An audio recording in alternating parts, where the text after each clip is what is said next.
इससे पहले कि सियासत पे बात करूं, आपसे सवाल मेरा अरशद शरीफ साहब की वालदा से मुतालिक रहेगा। वो शहीद हो गए, चले गए, सुप्रीम कोर्ट ने आज खुद नोटिस ले लिया।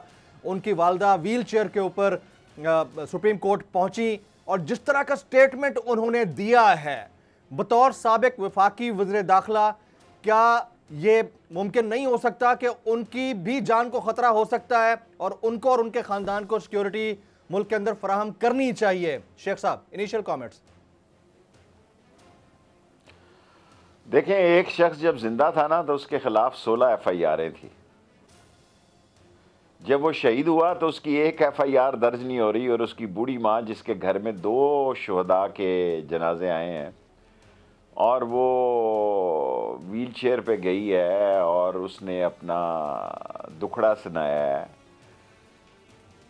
अब असल ताकत तो आप लोगों की है, मीडिया की है। सारी दुनिया मीडिया में वो देख रही है, एक राय आमा बना रही है। वो दौर ख़त्म हो गया जो हमारा दौर था कि हम अखबार के दफ्तरों के बाहर बैठे रहते थे और टीवी चैनल थे नहीं। ये सारे लेसन्स भी मैंने दिए सारे टीवी चैनल्स के। तो आज एक बाशऊर, बेदार, जिंदा, जावेद और जोश और वल्वले से भरपूर कौम है। हर चीज़ का नोटिस ले रही है और मुल्क बैठ रहा है।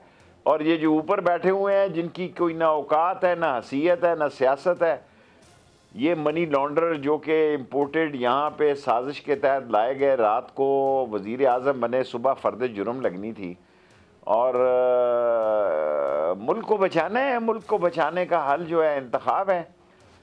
और कल से मैं ऐसी बातें सुन रहा हूँ कि शायद ये 15-20 दिनों में कोई इलेक्शन के हालात, वैसे मैंने ट्वीट भी किया। अब तो मुझे पहले पता नहीं था, मैं बेवकूफ़ था, ट्विटर का मुझे एहसास नहीं था। मैंने ज़िंदगी ख़राब की, टीवी चैनलों पे ही रहा, कभी मैंने ट्वीट नहीं किया। अब 6-8 महीने में मैंने महसूस किया कि ट्वीट लेट हो तो लोग मैसेज करते हैं जी कि वेयर इज़ योर ट्वीट।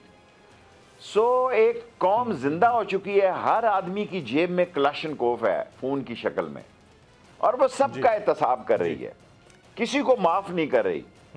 ये पहली दफ़ा मेरी ज़िंदगी में हुआ है कि हर अखबार की एक अपनी पॉलिसी होती थी।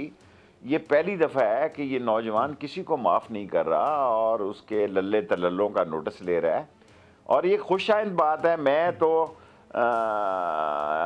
इस बात का हामी हूँ कि इमरान खान असम्बलियाँ तोड़ दे और उन्होंने 20 तारीख रखी है। मैंने ट्विटर पे 30 तारीख रखी है कि 30 तारीख तक तोड़ दे, क्योंकि 23 मार्च को पहला रोज़ा है, पहले रोज़े से पहले इलेक्शन हो जाएं।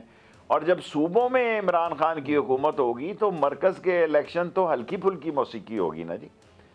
जब सूबों में एक स्ट्रॉन्ग गवर्नमेंट्स बन चुकी होंगी और मोहताजी की हुकूमतें नहीं होंगी और कमज़ोर हुकूमतें नहीं होंगी, बैसाखियों के सारे नहीं होंगे और PTI की अपनी हुकूमतें होंगी, तो फिर सूरत हाल जो है वो इलेक्शन जो है ना, आगे कौन सा जमील साहब, इमरान खान जो लोगों ने वोट दिए हैं ये सोच के तो ये असम्बली में जाएगा और तकरीर करेगा, पुल बनेगा, नाला बनेगा, कोई सीवरेज लगेगा, कॉलेज स्कूल बनेगा, ये जानते हुए 20 में से 15 सीटें दी हैं और 9 में से 7 दी हैं कि इस शख्स ने असम्बली नहीं जाना। ये वो अंधा एतकाद है जो मैंने पॉलिटिकल हिस्ट्री में किसी शख्स पे नहीं देखा जो कौम इस वक्त इमरान खान के साथ खड़ी।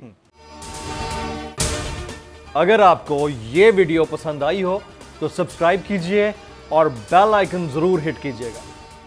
तारीख में पहली बार इमरान खान, आसिफ अली जरदारी, शहबाज शरीफ, मरियम नवाज, मौलाना फजल रहमान और बिलावल भुट्टो सब एक साथ चल रहे हैं सिर्फ बोल पर। सब्सक्राइब करें और बेल दबाएं ताकि कोई खबर रह न जाए।